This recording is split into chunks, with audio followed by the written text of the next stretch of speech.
Hey guys, so as I said in class, I'm going to try to make a few videos for the ecology unit.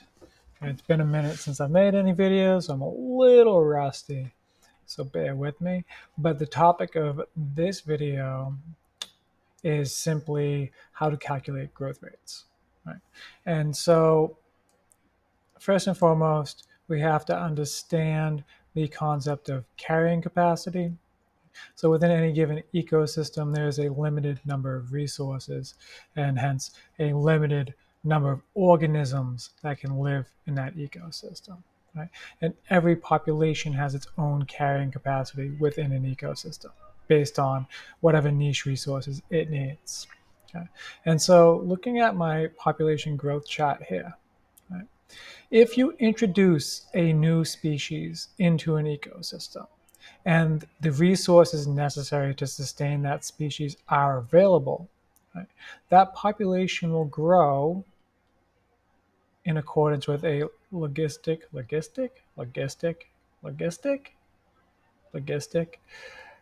growth rate, right? And so it starts at whatever you put into the ecosystem, right?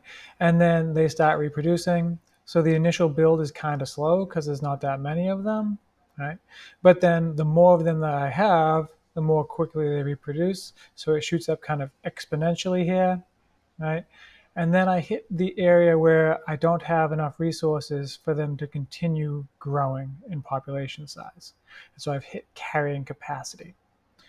And so every year it'll go up a little and then it might come back down a little and go up a little and come back down a little. But it hovers right around this amount here. Right? And so this is the typical growth pattern that you will see in any species in an ecosystem when they're first introduced, or if for whatever reason there's a sudden increase in availability of resources for them. Right? Okay. So we got logistic growth. Okay. And so there is a formula that makes this shaped graph. Right. And when we apply that formula to the storyline of population growth, it reads out as such. Right? So I am taking the maximum growth rate per capita for that population. Right? And so that's like if I have two wolves can make one baby per year. Right? That's a growth rate per capita. Right? So that's per two wolves. Okay. And so per capita, we usually break it down by individual. Right? And so I might have 100 wolves that can make a certain amount of babies. I'm back. Slight interruption. Humans came in. I talked to them. Picking back up where I think I was, but I might backtrack a little bit. All right. So we have the change in population. Right. So we have the max. Oh, I was explaining the growth rate per capita, right? And so this is how many new organisms we can get based on the organisms we already have, right? So obviously, if I have more organisms already, they can make more babies, right? So that's where the per capita comes in.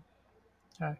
And then I am multiplying that by the population size, right? So this is how I'm figuring out how many new organisms I am potentially making over the given amount of time, right? So the rate. And so often this is per year, right? But this could be per month, per day, whatever we establish, as long as we keep it consistent throughout the formula, right? So I have the max growth rate per capita. I have the capita. I put them together. It figures out how many new organisms come up in that time of rate. Okay. I am then multiplying that by these guys right here.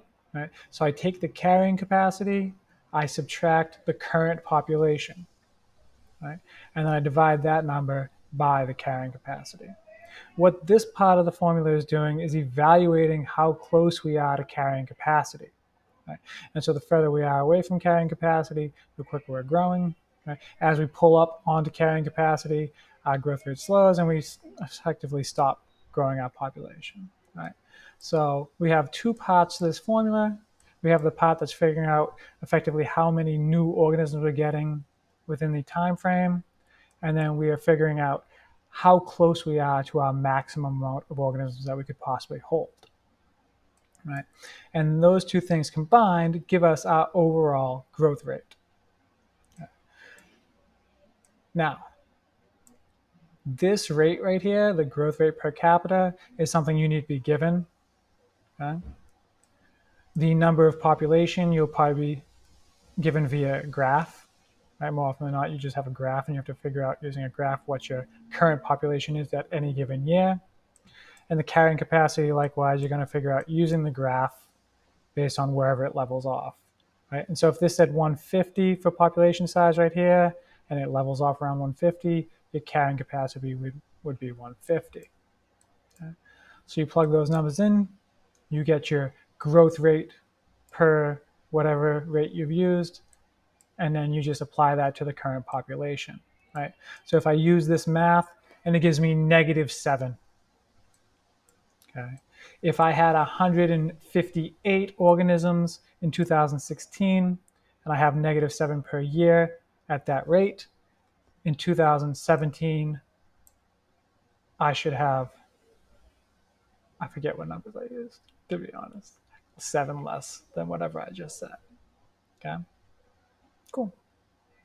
So yeah, that's it. That's how I calculate my population growth rate change using this equation by this graph.